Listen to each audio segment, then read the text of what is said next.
So I remember late 2019 where when a lot of people were like, "What's up with Colt Cabana? What's he doing? What's his contract status?" And you were working indies. You were like in California, I think Colorado, Minnesota. You were all over the place there. But in addition to that, I remember it felt like it was like within 5 days. In Japan, doing New Japan, you did Final Battle, and then you did NWA. Within like a week. Did you have like conversations with NWA or New Japan and let them know like how did they feel about you heading to AEW, or were they pretty well aware that was going to happen? Um, I after WWE, I just never really wanted to sign a contract unless it really like altered my life. That was kind of my feelings. And so I've always just been a non-contracted person. You know, NWA, I got, you know, because of the popularity of the podcast and all of the stuff and the merchandise and it just all clicking, I got to a point of popularity where a lot of promoters were just like didn't want to pressure me to sign a contract because they wanted to use me and knew I wouldn't really do anything with the contract. So it just kind of all worked out perfectly. So I didn't have to tell Ring of Honor because I'd already given my notice. And it was a hard conversation with New Japan, and that was a very hard conversation. But, you know, Tony assured me, and I don't know whatever their political background was at that time, but he did assure me that, you know, this doesn't mean you can't go and do Japan. You know, if it works out, like, we want you to do Japan. And so that crossroads never came because the pandemic happened and just everything shut down. So, and but they barely brought over, I don't think they brought over any new people from America since that happened. Right. It just wasn't a reality. And even so, I don't even know if I would have wanted to travel like that.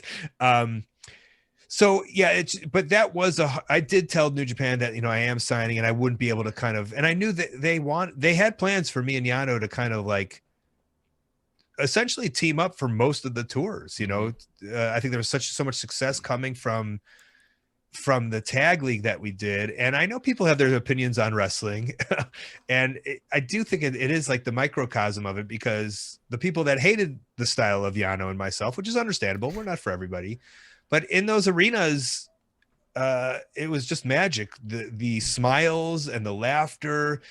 And so that's why sometimes it's important not to read necessarily on the internet, because I knew in the moment, and I could see on the faces of the Japanese wrestling fans, I think how much fun they were having, but I think also how important we are to a show where it is that wrestling style of Suzuki and Tanahashi and just the hardest of the hard.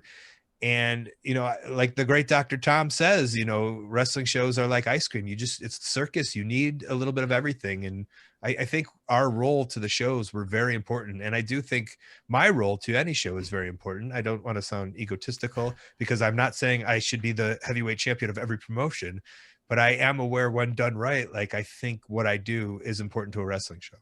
Have you had any talks with New Japan since then, or has it been just like, well, there's no sense right now? Yeah, I said I was like, the tag league's coming up, and they were like, no one's going anywhere. I don't know what you're talking about. I was like, oh, all right. I tried. You did try, but I mean, you have done some really fun stuff in AEW. I think when the Dark Order stuff came about, a lot of people were like, how's this going to work? And it worked out fantastically. Can you maybe tell me about being pitched that or pitching that? How did that come about? Because it's been a home run. Yeah, you know, obviously there's a lot of sad things, and I don't know necessarily how much like I like to talk about that stuff, but yeah.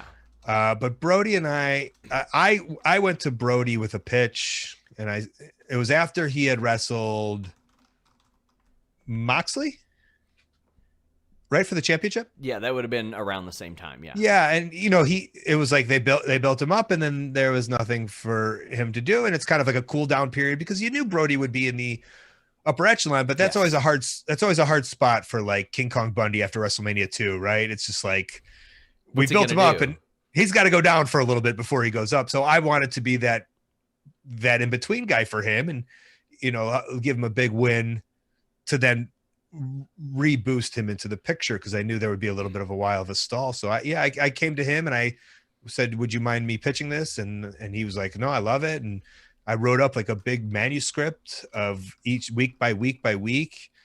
And slowly but surely it was starting, and then it got, it started moving left and right because Cody and the TNT title started entering the picture, and so it started Yeah. changing up a little bit, but the end game always was to get to this big match with me and Brody.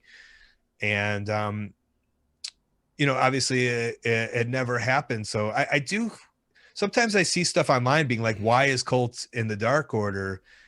And it's the most real life shit that there is. Yeah. Like I was like stuck in this matrix of like, will I or won't I? And Brody is, left us. And it's like, it couldn't get more real to why I'm in the Dark Order. Yeah.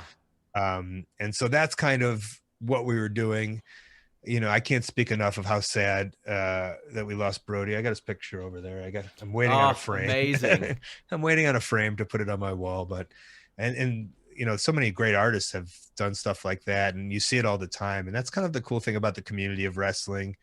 And that's it's the coolest thing that Tony Khan is not only the biggest part of wrestling now, but he's in that community, and he's like, of course we're going to put on this amazing show dedicated to Brody. What a show. Wow. Yeah. And so I think we'll always have that, it's like, again, it's archival. It's like, we'll always have that. We can always watch that. And I love how just like with a few tweaks, Dark Order goes from cult to fun social club. it's like it went from cult that might kidnap you to I want to hang out with those people a lot. And I think being in the Dark Order is like sums up my career as a wrestler.